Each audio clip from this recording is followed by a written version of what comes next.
7 fat loss cheat codes that you're not doing currently, which if you do, will literally double your results as of today. Let's dive in. Boom, yes team, what is happening? Sharif Lawson here from SL Coaching, founder of 23 Lean, a coaching company which focuses mainly on the other 23 hours of the day, not just that 1 hour in which you're in the gym, for an absolutely incredible transformation when it comes to your health, your physique, your fitness, and indeed your confidence. Coaching men and women typically in their 30s and their 40s to an amazing physical upgrade without the complexities which unfortunately this industry is known for, and again in a way which is now going to complement your busy social life, your family life, your work life, rather than complicate it. If you are new to me and my channel, do consider hitting subscribe, hit that little like button, and chat with me on Instagram where I'm most active at Sharif Lawson. So before we get into these 7 cheat codes or these 7 hacks, which I'm literally going to give you, and like I say, is all about getting you faster results and the ability to implement them with speed. Before I get into any of this,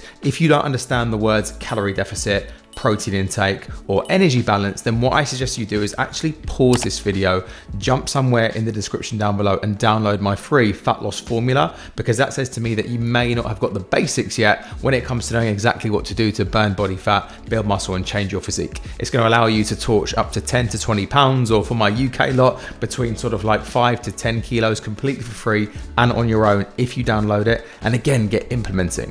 My whole goal of this channel, this podcast, and what have you, is to make sure that you are able to implement the tips that I give you with speed, rather than just self-soothe with a bunch of information, but then you don't do anything with it. So without further ado, and assuming that you have the basic foundations of fat loss already kind of set up and good to go, let's dive in. So cheat code number 1 is ditching the intense cardio for walking. Now that may sound counterproductive, and understand, how can something where you're getting really sweaty and hot and your heart rate's through the roof be less effective for burning body fat than something like a walk, which is really easy to do? And the reality is, people think too much about that one session and less about the 24 hours in the day. Because yes, if we were just to compare 45 minutes of a super sweaty spin class versus just going for a walk around the block, of course, you're gonna burn more calories with that spin class. However, that comes at a cost. And the cost is oftentimes increased hunger, a decrease in recovery, and a decrease in physical activity throughout the rest of the day. The benefits of walking mean that you get to burn calories, it has no recovery cost, and it's something which you can do daily, and it doesn't impact your weight training sessions. If we consider that your resistance training is the key driver to shape and change the way that your body looks, we want to protect that at all costs. And sometimes when we're doing our HIIT classes and what have you, your legs are tired, your joints are tired, and just metabolically, you need to recover from that, compared with, like I say, a nice gentle walk. And honestly, it's why our clients get such great results, is because I typically give them a step count to work towards versus get them doing, Barry's boot camp and crazy Peloton HIIT classes and what have you, because the reality is they can then focus on their nutrition, be more adherent to their diet, and get better results in the gym. Just take Craig, for example. He used to run 5Ks until he was blue in the face, and he was still much higher in body fat than he wanted to be. Then we gave him a step target and we got rid of that cardio, and man, results started to absolutely fly, as you can see. So on to hack number 2, and that is getting 50% of your total protein in meals 1 and 2. And the reason this is impactful is because so many people struggle to reach their protein targets. And I'm not even going to go into that right now, how much protein you should be eating, why it's important for you. We can talk about that in another video. But just know that most people way over consume on carbohydrates and fats, and typically their protein is quite low. Now, rather than getting to the end of the day, looking at your MyFitnessPal or however you're tracking food intake and thinking, shit, I've not got the right amount of protein in, and then scrambling around for whey shakes and what have you, if you just actually start your day in those first 2 meals, we're getting, like I say, about 50% of your total daily intake of protein within those meals. You're going to feel more satiated throughout the day. You're going to have less energy dips around that kind of 3-4 p.m. where you're dying for something sweet or some extra caffeine or what have you. And then also you're going to get to the end of the day and actually reach that target. Now, obviously my favorite sources of protein are going to be animal sources. So things like Greek yogurt, whey, chicken, tuna, eggs, beef, ground mince, that sort of stuff. and you really want to make sure that that's making up the bulk and the majority of your food. But just kind of front loading protein is going to make your life so much easier, so get to it. Number 3 is get to bed on time. And you might have heard coaches and health and fitness experts talk about the power of sleep, but I've yet to really hear anyone explain why, especially when it comes to burning fat and building muscle. Well, what if I told you that just by fixing your sleep, you could literally burn up to 60% more body fat and retain as much muscle? You see, the thing is, our bodies need sleep, rest, and recovery for all the regenerative processes that go on throughout the day. So if we now look at 6 hours of sleep versus 8 hours of sleep, there is a marked difference in recovery, in motivation, in leptin and ghrelin levels, and that's basically your hunger and your fullness hormones. And it makes sense because if you are underslept and therefore under-recovered, you're going to wake up, the motivation to hit that calorie deficit is going to be pretty low, and ultimately there's going to be a massive energy gap. So no wonder that your brain and your body is going to search out those sugary foods because it's a quick hit of energy. Now, obviously, we know that that's going to cause too many calories to be coming in, and that's going to throw you off your game. So the reality is you need to pay attention to your sleep on a day-to-day basis. And the most fascinating study that they did when it came to this, they took 2 groups of people and they standardized it across the board. So everything was basically matched up. Their training, their nutrition, everything was, like I say, standardized. The only difference was group 1 got 5 hours of sleep per night, whereas group 2 got 8. And again, because their food was the same, over the end of the trial, the course of the trial, both groups lost the same amount of weight because they were in the same calorie deficit. However, when they looked deeper, group 1 lost 60% more lean mass compared to fat mass, whereas group 2 that slept 8 hours maintained nearly all their lean mass and they just dropped solely fat mass. And what that says to us is, getting that sleep in really influences the type of tissue in which you're going to lose, because at the end of the day, you want to lose fat and not just weight for the sake of weight. So get to bed on time. Hack number 4 is to manage your stress levels, because I don't care who you are or what plan you're following, your ability to follow through and be consistent with the damn plan is going to be only dictated by your level of energy you've got to give to the process. So if you're super stressed out, your cortisol is through the roof, you're the sort of person that gets mad at the traffic and having rows with the boss and the missus or the partner, whatever it may be, your ability again to stick to the plan is going to be highly diminished, and we're just relying on willpower and discipline to get the job done.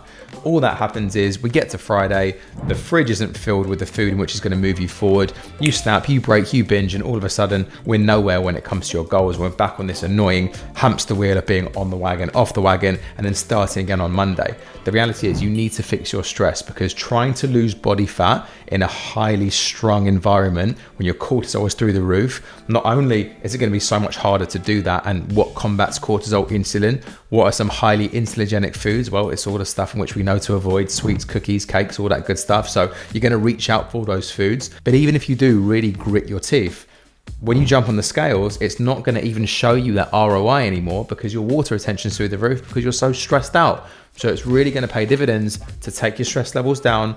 And there's no secret that my best clients are the ones who are typically cooler than the other side of the pillow. Whereas sometimes I get inquiries in big red capital letters and I can almost hear the rage coming out of their ears, like, I need to lose weight now. Yeah, good luck with that one. It's not going to happen. Chill out and watch the fat melt off you with the right plan, obviously. Next cheat code is eating roughly at the same time every single day. Now, obviously in the past few years, we've understood about calorie balance and it not really mattering if you eat, 1 to 2 meals a day, like the popular intermittent fasting sort of vibe, or if you want to go more typical bodybuilder style of eating every 2 hours on the dot in nice little Tupperware with, your sweet potato, chicken and broccoli. Now, just because it doesn't matter and where we end up over the course of a 24-hour period does in terms of calories, what does matter is the regularity of those meals. And again, it boils down to those 2 hunger hormones I was talking about, leptin and ghrelin. You see, if you eat at roughly the same times every single day, your body and your brain has a chance to clock when those foods typically are eaten, and therefore it's going to get you hungry at those times, and throughout the other times during the day, you're typically not going to be hungry. When we have a more sporadic eating pattern, it makes it so much harder to stick to the deficit and the diet, because every day you're hungry at random times and your body and your brain and your circadian rhythm really has no clue when it's about to get fed. So no need to be really anal and OCD with this, but typically you want to be eating at roughly the same times every day within about an hour or so. And again, watch what it does to your hunger, your cravings, and more importantly, your ability to stick to the plan long term. It's going to make your diet so much easier. This hack is something which I don't hear any coaches speak of, but it's a game changer, so get to it. And this next one, again, is going to be completely different advice from what you typically hear on social media, and that's going to be curing cravings. You see, the thing is, you would have heard about flexible dieting, and I was a big proponent of this back in the day because I came from a very strict background when it came to nutrition, but the reality is the pendulum can swing. And so if we look at the research and the data on cravings, a lot of the time, the best way to cure a craving is to not have that food whatsoever. Think about it. If you're in a deficit, right, and we're losing body fat and we're not filling every single calorie pretty much full of single ingredient, whole, nutrient dense foods which are going to move your situation forward, and we eat some crab and we eat whatever it is that you're craving, by very definition we're not going to be able to eat as much as you want because we're going to be in a deficit.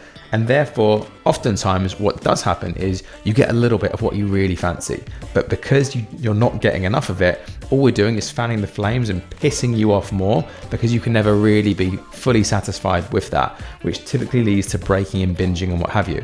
And if we take this concept and we look at prisoners of war, a lot of the time they won't just throw them in a dungeon with no food and beat them to death, because basically people can lean into that suck. They know what's happening. The worst kind of torture is sometimes when you let that person have a nice bed, some good food, you're nice to them, and then again you get them back into a situation where they don't want to be. That is oftentimes the worst form of punishment. And it's the same thing with dieting. Now clearly you don't need to be miserable and only eat foods in which you hate and take all the fun and enjoyment out of foods, but really and truly a calorie deficit is a means to an end.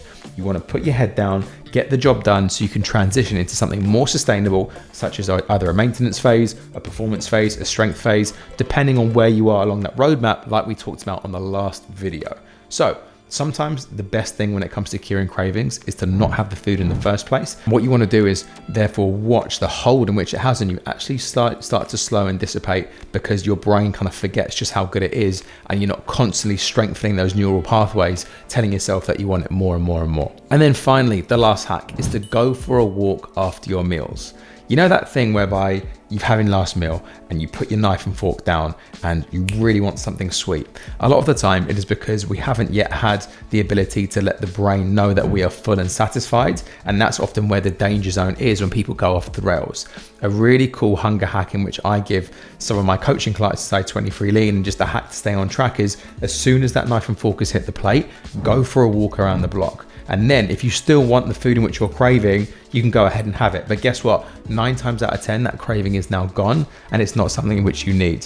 Not only that, it's going to help with blood glucose regulation and just allow you to assimilate the nutrients in which you ate far more readily. So it's such a hack. Get it done. Go for a walk after meals, and it's going to be a game changer for how you feel and that blood sugar stability in your body. Team, I really hope that you found this helpful. Again, the main thing with this is don't just listen to this, don't just watch this and don't do anything with it.